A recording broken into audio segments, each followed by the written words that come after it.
Welcome to the Friday edition of Filmmaker Brunch. And today we are still going through WatchMojo's top 100 movie scenes of all time. And I'm going to break down each one of those scenes based on what stands out about it, what makes it good, what choices the directors are making, all that kind of fun stuff. Today we get to talk about a fun one. This is the scene where Superman saves Lois Lane from Superman the movie, 1977, 76, 77, sometime in there. So let's take a look at it. Let's dig deeper into it and figure out exactly what's going on.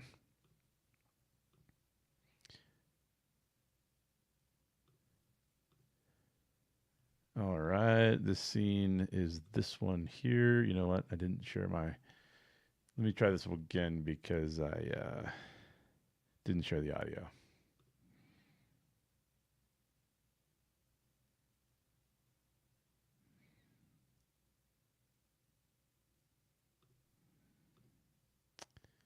This is a good one because this is one of the first superhero films of all time. So it'd be really fun to get into this one and see it in a little bit more detail. Let's check it out.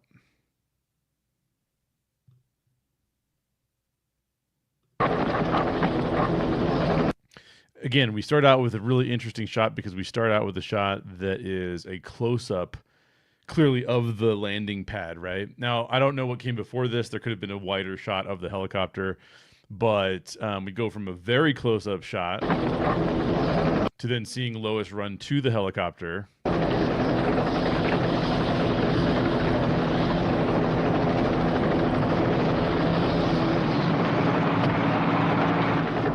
And then we get the wide shot.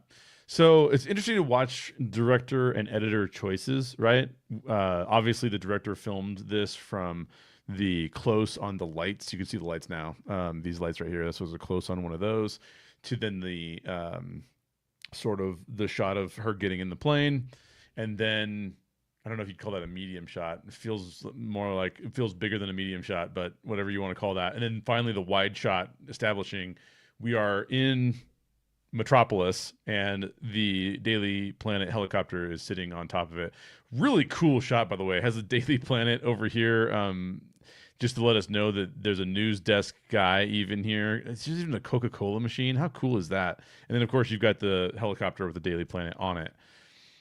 So some directors will choose to shoot. Obviously, it's very common to do the establishing shot first. Here's where we are. Then you get into more of the details of the people. This is almost like a reverse of that, which other directors will do, and it's a very interesting technique to try that. Again, I don't know what came before this, so they might have had another scene where I've seen the movie.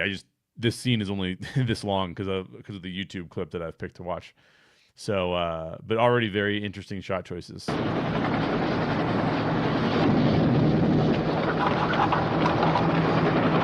Okay, so now we know a little bit more about why they gave us the close-up, because something is happening with that wire where the light is.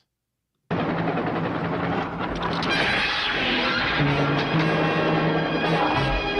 malfunction. Can't get the phone. Hook the cable. What's happening? Hook the cable.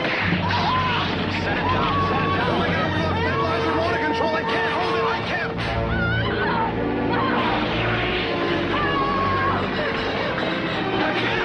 One of the things I've been talking a lot about is the complexity. It's such a dark scene, by the way. It's hard to see all the detail. About the complexity of shooting these kinds of scenes. I mean, you're having to deal with a helicopter. Look at all the different shot choices that we have. He puts her in the helicopter. We get the wider shot. We get the close-up again to let us know what's going on. We have a shot from inside where the people are watching the helicopter leave. The number of shots that are captured here, I'm sure this was filmed on film. They didn't have digital cameras yet. So you're dealing with film cameras. This is like a very complex shot. But one of the things that I love is that, again, we're capturing emotion. We capture Lois's emotion. We already know that Lois is a pretty tough lady, right? They've established throughout the course of this film that Lois is a very tough lady. But she's afraid in this scene. And they're showing us that she's afraid in the scene because things are going wrong.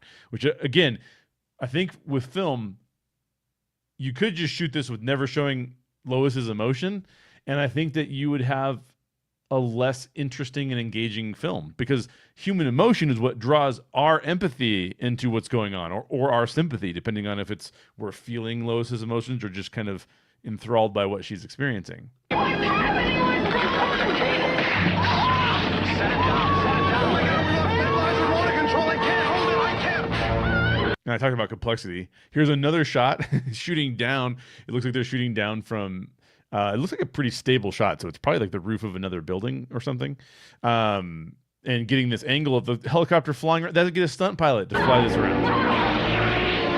And then there's that angle, and that angle is like barely a shot that we even get. This angle right here, where we're seeing and this is a cool shot because you've got the Daily Planet in the background there. You've got the sparks in the foreground, meaning, okay, this is even getting worse. And then you've got the plane in the background, which is, I mean, a very cool, very well composed, very cool shot. Skyline in the background, phenomenal.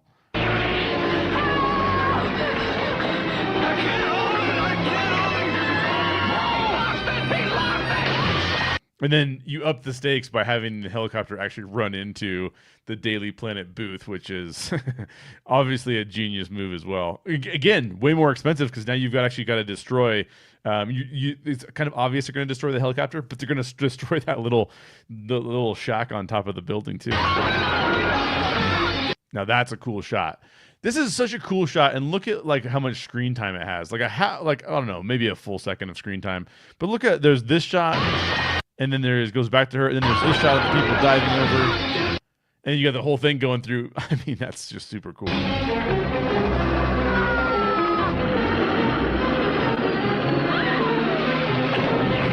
Now, that's a really interesting. I would love to see the behind the scenes of how they accomplish that, because this is they sell it in a pretty convincing manner. That looks like the helicopter is airborne, right? But then it crashes. And I don't think they just crashed the helicopter. I mean, that'd be wild if they were able to do that. I don't know if they've got it on top of a crane on top of it with the helicopter on it or something. And then they have to make this explosion happen too.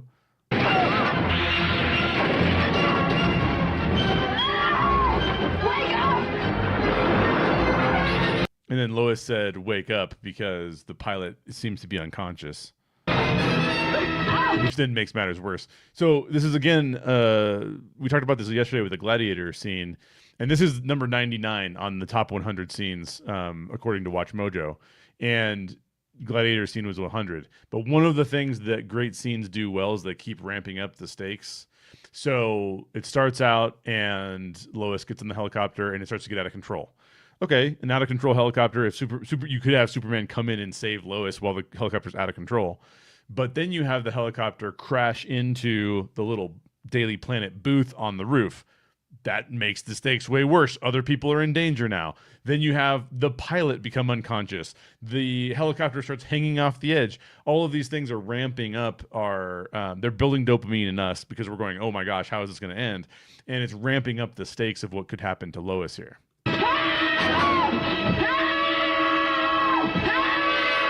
Now, I don't know how they shot that, but that's a really cool shot too. Because there's a lot of these shots that are like kind of chaotic. But that shot right there where you've got Lois screaming, kind of hard to see because it's a little bit dark on my screen. You got Lois screaming right here, and then you've got, okay, she's above the street, right? That's a really cool shot. And I mean, this is going to be, I don't know how they did this. I'm not watching we probably find it behind the scenes somewhere about how they did this. But obviously this could have been done practically. She could be in a harness and that could actually be the street below them. I have no idea, but it's very effective at selling what's going on here.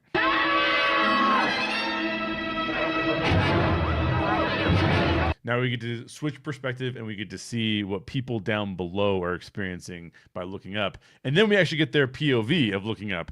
And the POV shot like this is so cool because it draws all of our attention with the lines straight up to the helicopter. So another very well composed shot where it's like directing our attention. We don't see as much of the skyline because the skyline actually might be distracting. And yet they light it where the helicopter is really well lit at the top of the building there. So you can see multiple departments coming together to make this scene one of the best scenes of all time, according to WatchMojo.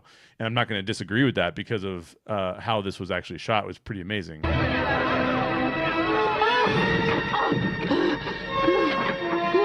So she unbuckles her seatbelt, again, increasing the tension because we know that the helicopter could fall off.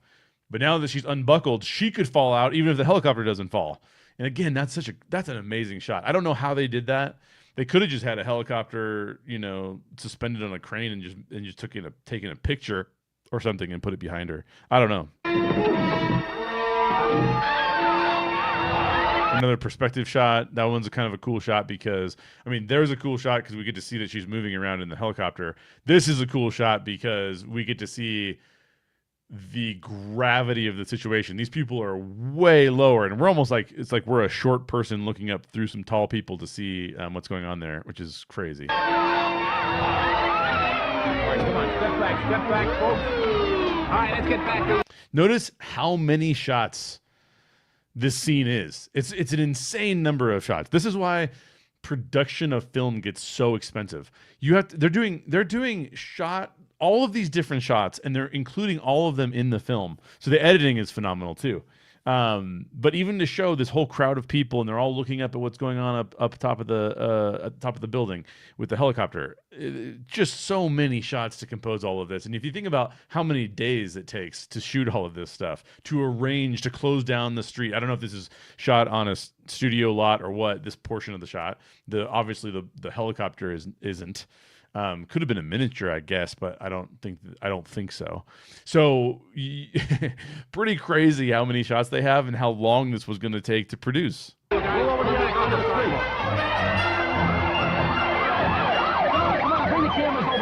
Now we're seeing the emotion of the people on the ground. So not only have we seen Lois's emotion, but we're seeing the emotion of the people on the ground. This is a really well composed shot too, and I love the fact that the siren's in the front there.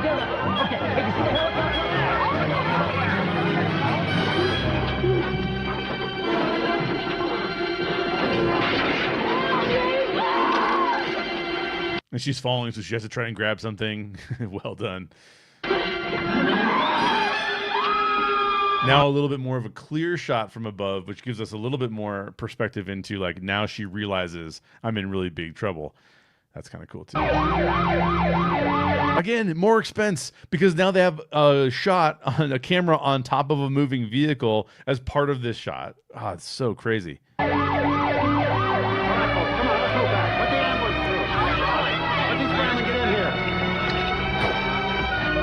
Some audio that's going over it that's just kind of chaotic and showcasing what's going on. Clearly, everyone's worried about this. I'm kind of surprised they haven't cleared the area out just in case the helicopter falls down. But again, we're connecting to the human emotion. So we as the audience are feeling like Lois is in trouble. And obviously the crowd is watching from above and they're terrified as well, which adds to that whole vibe.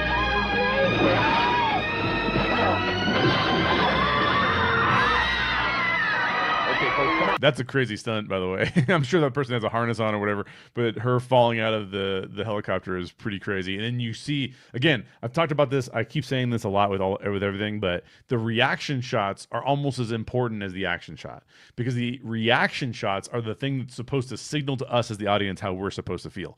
You could actually create a comedy out of this, and the people below are laughing at the cartoon character that's falling out of the helicopter. That would create a completely different emotional dynamic than what we're seeing here. So the fact that they have these reaction shots where people are terrified for her is really strong storytelling. Hold it, get back. Come on, get off the street, folks. Come on. And here's Clark Kent just walking through. Now, that's her hat falling down, which is really interesting because her hat fell off a long time ago. They showed us the hat falling down. I don't know if you caught that and so her hat falls down, and it's kind of what attracts Clark's attention, not to mention all these people.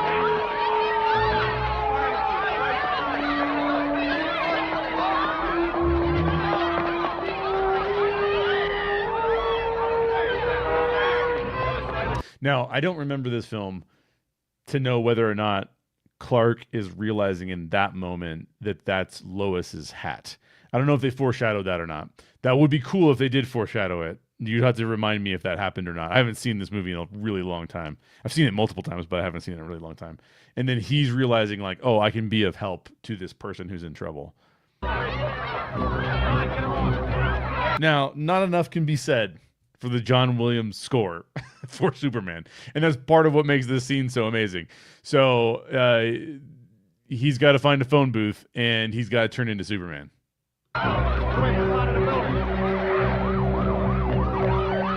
And that's obviously a little joke because he can't use a phone booth that isn't a full entire phone booth. Now, kids watching this in the modern day are going to be watching this and be like, what are you talking about? Because I've never heard of what a phone booth is. Well, kids, we used to, before we had cell phones, if we needed to make a phone call from somewhere and we couldn't walk into a building and ask somebody to use their phone, you could pay to call somebody utilizing these phone booths. And this was like a half phone booth, but he's going to go into a full one. You'll see it in a minute.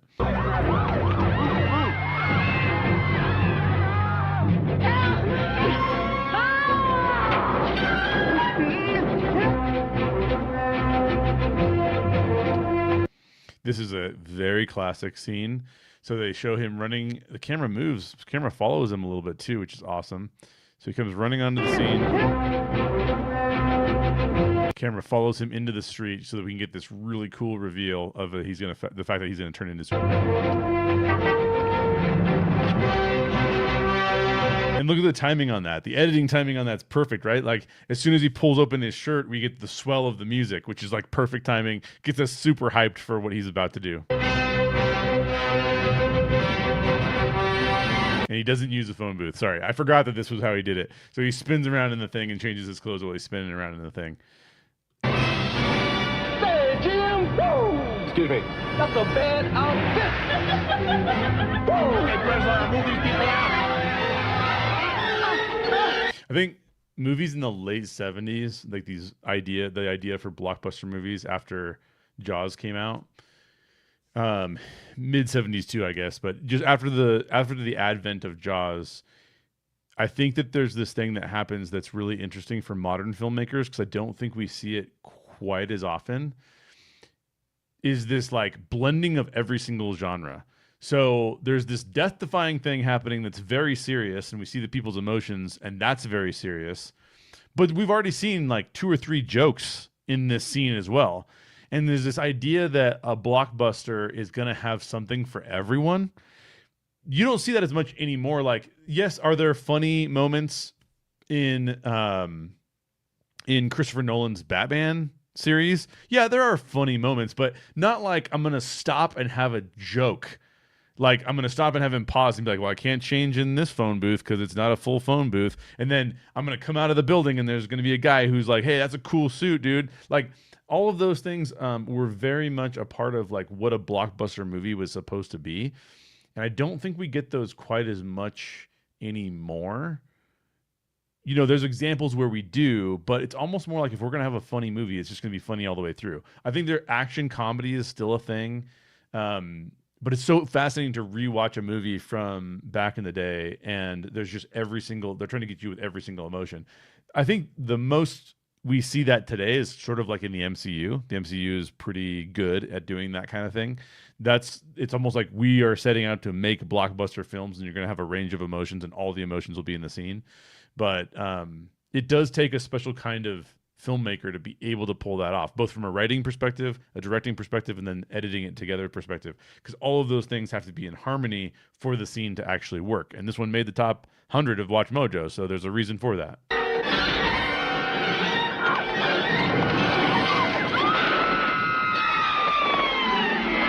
And then Lois actually falls, which is even crazier to a certain extent, right? Like, in any other world where Superman doesn't exist, this fall means that she's a goner. Look up there. Hell's that?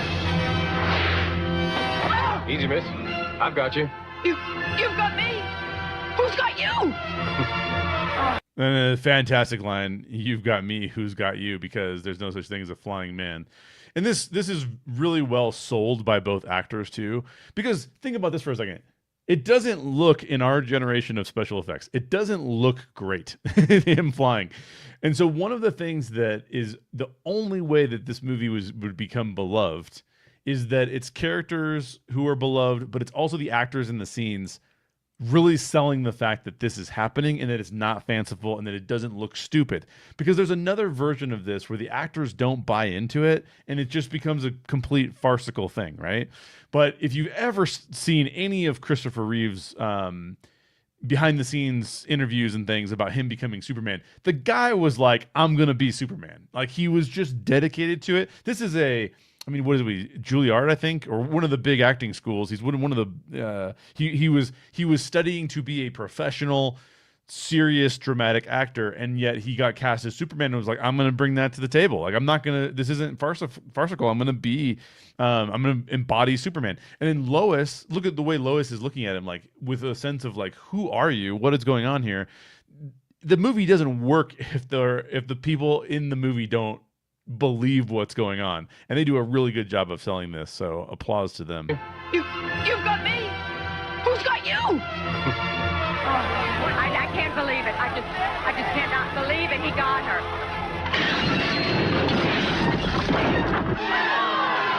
And then I've talked about this a little bit already too, but this idea that like things keep getting worse. So just when you think everything's gonna be okay, something then goes wrong. And so this is another case of that where it's like, okay, he saved Lois. Now the scene could be over. Scene over. They remove the helicopter off screen. We don't want to show that. But if the helicopter falls, now there's other people on the ground that could be hit. There's other dangers that could happen.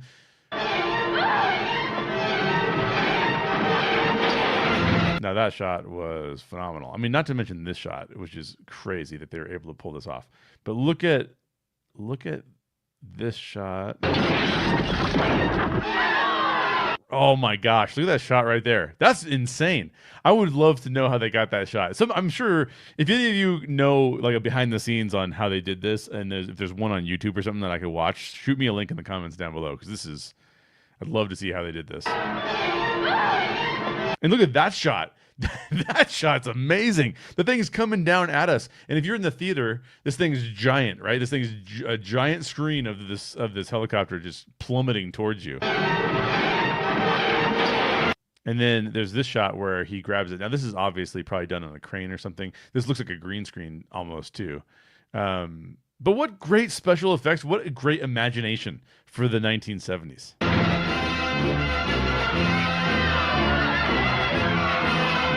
And then notice what happens.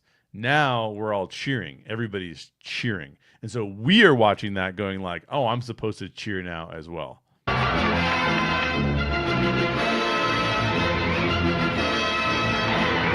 Composition on that shot's pretty phenomenal too, because you get to see the big logo and you get to see the interest between the two. The eye line between the two is such that she's obviously like now very enthralled with him, and we already know that he kind of has a crush on Lois. So and then obviously eye lines and the line of his arm up to the fact that he's carrying the helicopter.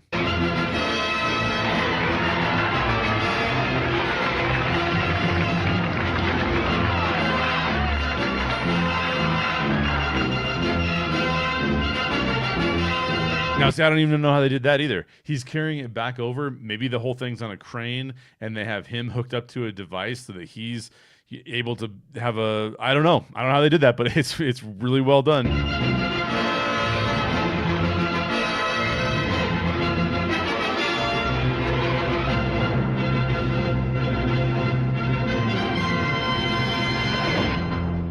Gentlemen, this man needs help. Well, I certainly hope this little incident hasn't put you off flying, miss. And he like tries to comfort Lois in this moment, and she's looking at him like, you're an insane person. But I mean, like, look at Christopher Reeves, dude. I know that Henry Cavill's an awesome Superman. I love Henry Cavill as Superman. David Cornsweet, great Superman. But I mean, Christopher Reeve, the guy looks just like he walked out of the comic book. It's so crazy. I certainly hope this little incident hasn't put you off flying, miss. Statistically speaking, of course, it's still the safest way to travel. Right. Wait!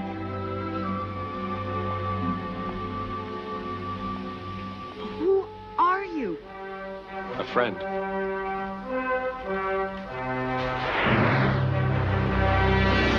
Bye. I mean, That's the end of the scene. You know, when I said I was going to do this WatchMojo top 100 scene breakdown, I didn't fully know, to be honest with you, what I was getting myself into. I mean, I didn't know what kind of scenes that we were going to watching. Hey, Tony McBride, hello from Los Angeles. I'm an old Los Angeles person. I used to live in Los Angeles, so I have an affinity for Los Angeles. I'm glad you joined us today on the live show. I didn't know what I was going to get into when I started doing the top 100 because a lot of these movies I haven't seen in a really long time. I'm pretty sure I've probably seen most of the movies that they're going to be on this list. I'm sure I haven't seen a couple of them that I'll have to watch. But everything, we can learn from so much by watching these scenes. And I love revisiting scenes for this very reason of going like, oh, they chose to shoot it like that. Oh, the reason why it works emotionally is because of that. The sight lines are in this particular manner so that I can learn how to do these things better as well. So thanks for joining me on this journey. We've done 100. You can watch that one. I did that one yesterday. That's Gladiator. Great scene from Gladiator. I think I enjoyed today's scene even more, so I agree with WatchMojo that it's higher on the list than the Gladiator scene was. But what a phenomenal scene. If you've got any other scenes that you recommend me breaking down, feel free and leave those in the comments below. I'm going to keep working my way through the WatchMojo list, so whatever 98 is next, you'll get that on Monday. Full week of shows this week, and then hopefully next week we'll have a full list of shows as well. So thanks for joining me. Make sure you subscribe for further scene breakdowns. And I'm going to try to get a little bit better at scheduling these at the same time every day because I've been kind of doing them at different times. And it's been, I think, a little bit hard for everybody to show up. So I'll try and come to a conclusion on what time I'm doing these next week. And I'll try and communicate that to everybody throughout this process. Thanks for watching, everybody. Bye.